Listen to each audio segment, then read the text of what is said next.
Oh, that's a big fire. That's slightly terrifying. The sound of thousands of beehives going up in flames. A North Canterbury beekeeper is calling for a change in disease management after he was forced to destroy more than $2 million worth of product. It's like you're ripping your soul out. It's been like someone burning their house down. Take all their contents out of their house and put a match to it. That's what we did.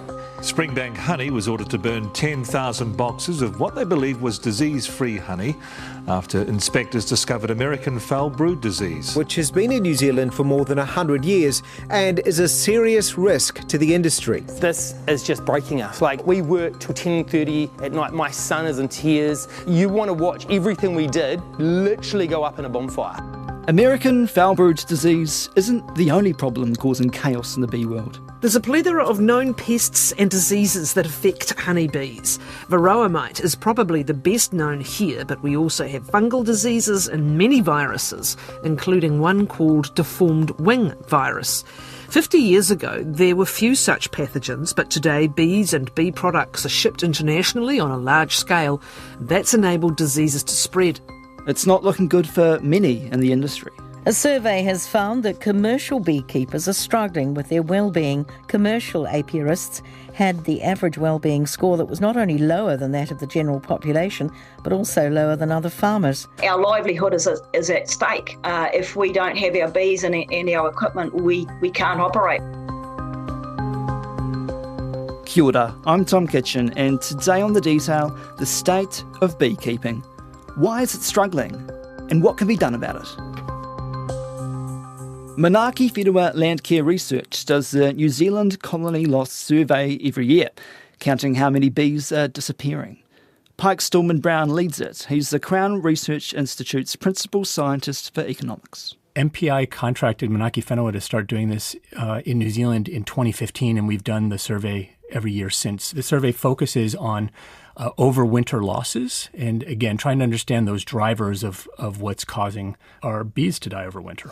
So it's 9 years since you started doing it. What's been the overall trend, would you say? It's interesting. When we first did the survey in 2015, we had loss rates of about 8.4%. So what that means is that of all the healthy living hives going into winter, 8.4% of them would have died. And last winter in 2023, that went to 12.7%. There's good news, bad news. That's actually down a little bit from the year before. We were at 13.5%, and also the year before that, about 13.6%. But that's still a 50% increase over 2015 levels. Right. So why would that be? Really, it comes down to four things almost every year, pretty consistently. It's suspected Varroa is the main culprit. Varroa mites, aka Varroa destructor. They're a honeybee's worst enemy. It's a little bug that chews on the fat bodies of bees. And I think for the bees themselves, the Varroa is pretty much a nuisance, but the Varroa is a vector for diseases like deformed wing virus and parasitic mite syndrome. And both of those can cause a colony to die.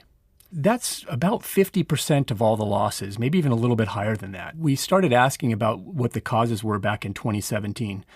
And at that point, for every 1,000 hives going into winter, 16 of them died to Varroa over winter. And now for every 1,000 hives going into winter, 64 die. Yeah, right. Yeah, so it's really Varroa that's taking off. So what's caused Varroa to take off? There are economic conditions at play, and I think that in 2017, 2018, 2019, the economy of beekeeping was really much better than it is at the moment. And so I think that in some cases, beekeepers are cutting back on Varroa treatment, or maybe in a few cases not treating at all.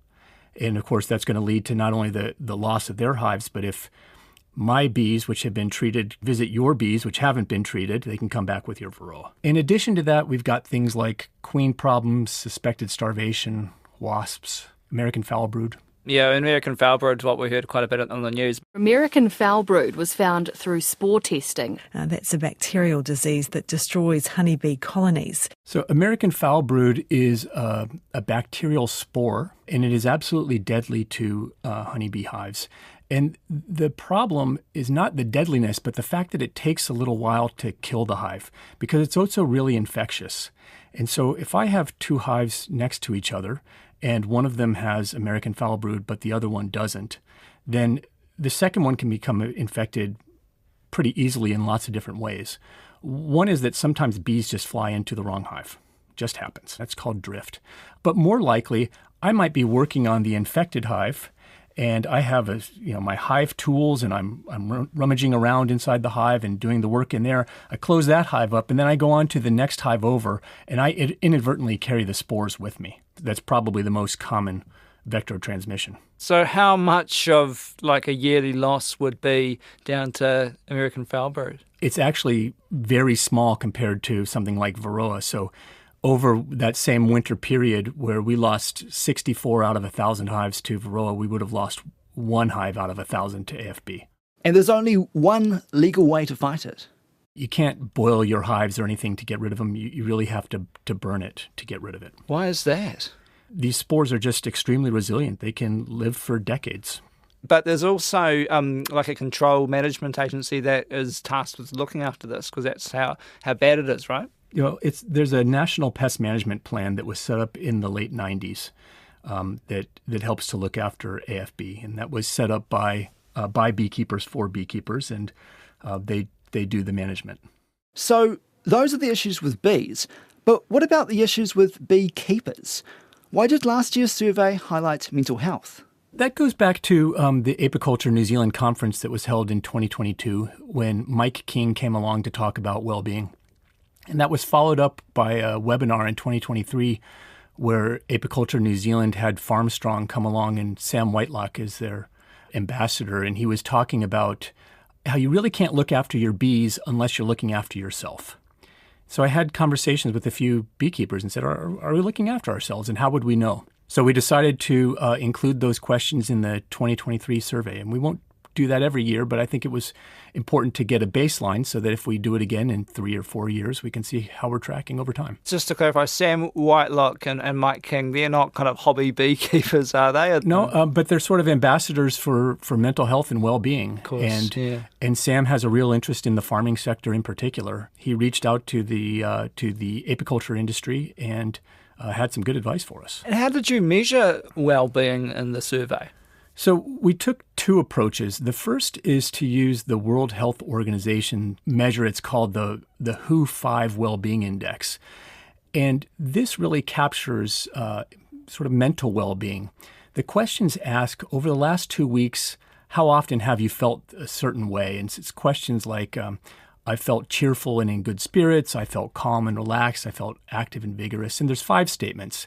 And respondents, in this case beekeepers, they scored it on a scale of 0 to 5, where 0 means never and 5 means all the time.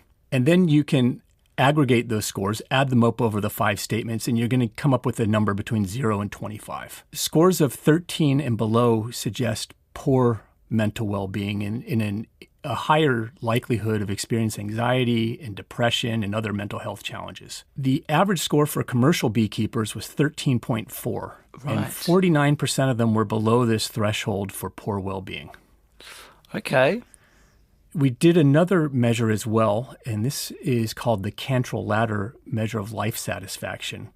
And it goes like this. I'm just going to read it out because maybe your listeners would like to think about it for themselves. Sure. Please imagine a ladder with steps numbered from 0 at the bottom to 10 at the top. The top of the ladder represents the best possible life for you, and the bottom of the ladder represents the worst possible life for you. On which step of the ladder would you say you personally feel you stand at this time? Now, psychologists have categorized scores of 0 to 4 to mean suffering, 5 and 6 to mean struggling, and 7 or higher to mean thriving. And this question has been asked of literally millions of people in more than 160 countries. And there's a report that comes out every year that reports average scores for different countries. Finland has the highest score. It's probably no surprise, probably all those saunas they have there. And their score was 7.8. And New Zealand ranked 10th at 7.1. And this is among the general public. Yep. So when we did this with beekeepers, hobbyist beekeepers also came in at 7.1. So hobbyist beekeepers look like everybody else in the population. But among commercial beekeepers, the number was 6.2, so they're in that struggling range. And 21% of them were in the suffering range. Wow, okay. So Manaki Whenua also runs surveys of farmers and foresters and growers. And so we were able to compare beekeepers to others in primary industry, and we found that beekeepers had, at least commercial beekeepers, had lower average responses than dairy farmers or sheep and beef farmers, arable farmers, horticulturalists, or forestry people. So I think that it's pretty serious at the moment. It does sound pretty serious. I mean, why do you think that they might be struggling and suffering like that? We asked them about 8 different aspects that we thought might affect well-being. The first one that people said that they struggled with was financial aspects. The second was regulation and compliance, and the third is technical and financial support. I think in terms of financial aspects, you have sort of fixed costs, and that would be the cost of your hive, and you have variable costs, and that would be things like labor and fuel and bee health and bee nutrition. And all of those things have increased in the past few years, alongside even sharper reductions in honey prices. And so people are just really feeling a pinch that hadn't been there. In terms of regulation and compliance, I think that beekeepers recognize the importance of ensuring consumers a safe product, but it comes at a cost to them in terms of regulation. They, for example, if they're exporting, they have to complete a risk management plan. They have to do honey testing for glyphosate and AFB spores in some countries. Depending on where in the country, they might have to do honey testing to ensure there's no toxins from the tutu plant. Tutun's a neurotoxin that can get into honey and make people really sick when they eat it. Tutun comes from tutu bushes. Tutu bushes grow throughout the country, and your honey may be at risk if you harvest it from the North Island or top of the South Island and after the 31st of December. There are export standards for Manuka honey. There's export registration costs. So there's quite a lot to do. And in terms of technical and financial support, it's kind of an interesting situation that in apiculture you have 2 industry bodies that exist at a national level, and both provide technical support to their members, but membership in both cases is voluntary and there's no levy. In almost all other primary industries, and as far as I know, wool is the only exception, levies support activities like research and technical support. I think our industry has a bright future. We just have to learn to work more together and not see each other as a threat. There's more in common with each other than drives us apart. Barry Foster is based in Gisborne, and he's been a commercial beekeeper for about 45 years. He's had several roles on national beekeeping organisations and is now semi-retired. Remember that wellbeing ladder that Pike Stallman Brown was talking about? If Barry had to give himself a score on that, what would he pick? In my stage of life now, the pressure's off. I've sold most of my business and most of my hives. I'm not managing staff. So I think I might have put myself up at about 8. That's pretty good. Or 7 or 8 or something like that. Not down in the 4s or that area there. So why would he think the average for commercial beekeepers is lower at 6.2? That was taken mid-last August, I think, or thereabouts. We'd just come out of those cyclones. Some beekeepers had lost quite heavily. Results from a survey of beekeepers suggest more than 21,000 hives were lost to Cyclone Gabrielle and its aftermath. Not only that, probably the main one is that there's been a market downturn in the sale of honey, both Manuka honey and other honeys. So the financial pressure was coming on beekeepers. There'd also been an increase in costs, if you like, and inputs and the way they run their businesses. So beekeepers were probably, and still are, under pressure financially, and that would definitely have an effect on their well-being. It is in part a post-COVID thing. During COVID, of course, being exporters as a country, we couldn't get out and service our markets. But even post-COVID, it's taken time to get back into export mode, if you like. Also, there's, I think, the wider geopolitical situations around the world is making it harder for our exporters and trade generally, it seems to be. I see some companies are struggling, even big ones like Comvita in a way, too, I see just recently. Comvita, it's warning that its earnings and revenue are under pressure because of weaker Chinese demand, so they're not buying the honey. So we had 1 or 2 very good harvest seasons. It might have been 2021, 2022.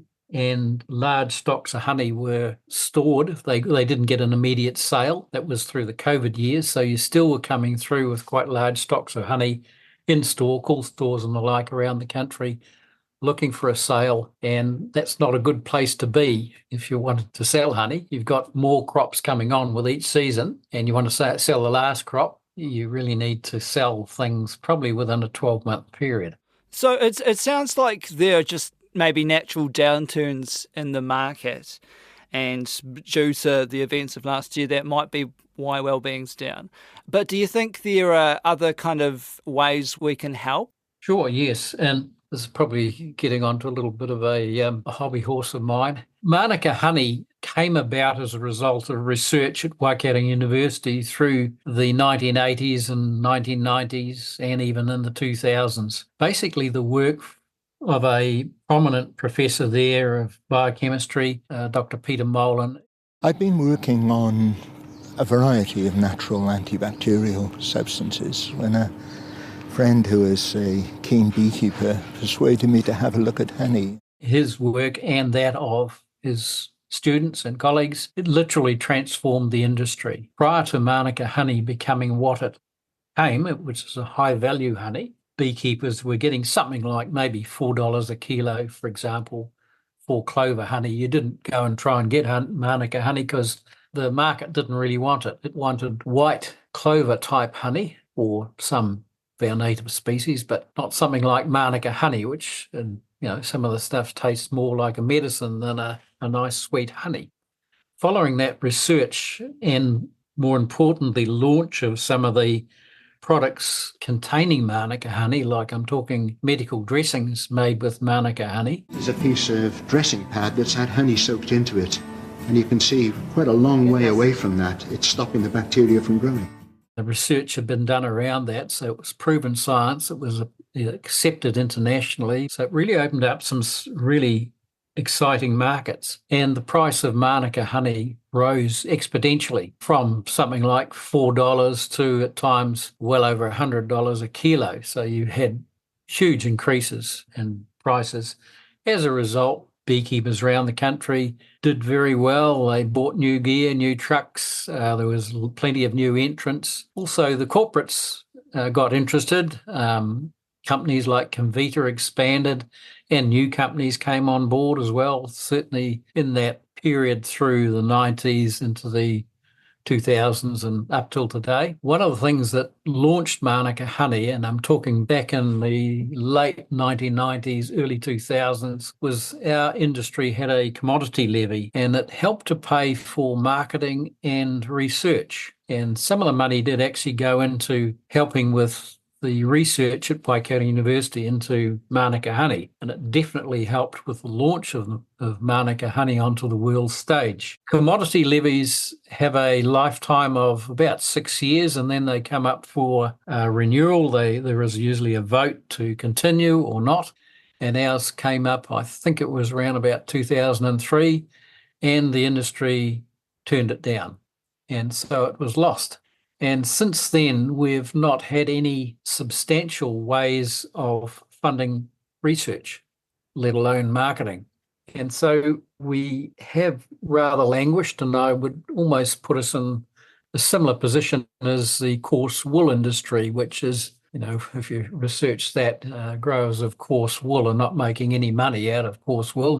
It's natural, renewable and biodegradable. For decades, our wool was the envy of the world.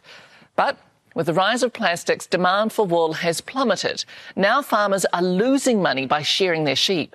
We're not quite that bad, but we've really done it to ourselves by not continuing to invest in our future. Who paid this commodity levy and to who? Beekeepers paid this commodity levy to a national body. Then it was the National Beekeepers Association, and that was used for industry good things like generic marketing, but also research. Well, if prices are going down and returns going down too, surely there would still be some reluctance by beekeepers to pay this levy. Yeah, that would be a natural thing. But if you go back to, 1994 or even before the commodity levy came in, We were in much a similar situation. We were getting low prices for clover or whatever honey we were producing, $3 or $2 or $4 a kilo. The industry was more looked on as a cottage industry. Pollination was starting to take off then, but to not the great extent it is now. We were a much smaller industry, probably, I think, maybe 300,000 hives totally. Now we're probably 560. At the peak, we got up to just under 1 million hives. Wow. So we've had that huge fluctuation. So it's the old boom-bust situation, which could well have been avoided if investment had been made into the industry through the good years. Pike Stallman Brown has a suggestion that's not so related to money. I do think that there's some ways that beekeepers can better look after their health, especially their mental health. I think that one of the problems that we have with beekeeping is that it's generally a solitary exercise. You might be out alone working on your own for a rather long time, especially during the honey flow season. I know people that are working 12, 14-hour days, even longer. And then they're driving home, sleeping, getting up and doing it again 7 days a week for months on end. And I think that reaching out to others in the industry, maybe others who can support them, I think would be a great place to start. I think that recognizing that mental health is important, and same as physical health, that again, you've got to look after yourself before you can look after your bees. But Barry Foster says it's not all bad as a business. Well, I personally liked the freedom of the job. I'd worked in a bank prior to becoming a beekeeper, and a full-time beekeeper, and in horticulture, of course. And you have the reasonable freedom to go and work outside or inside, depending on the weather, and build a business by units of one, if you like, which are beehives. It's really important to love bees and love what they're really interested in them. If you just go in it for the money, you will very likely fail at the job. It was told to me probably way back when I was a youngster by a wise old beekeeper then, and it's very true, because they will test you at various stages, and if you're not fully onto it, you won't succeed. And of course, some beekeepers go on to do great things. But our most famous knight would be Sir Edmund Hillary, the humble beekeeper.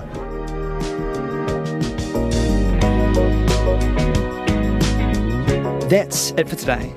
The Detail is funded by RNZ and NZ On Air. This episode was engineered by Mark Chesterman. It was produced by Alexia Russell and Davina Zimmer. Thanks to Pike Stallman Brown and Barry Foster. I'm Tom Kitchen. Ka kite anō.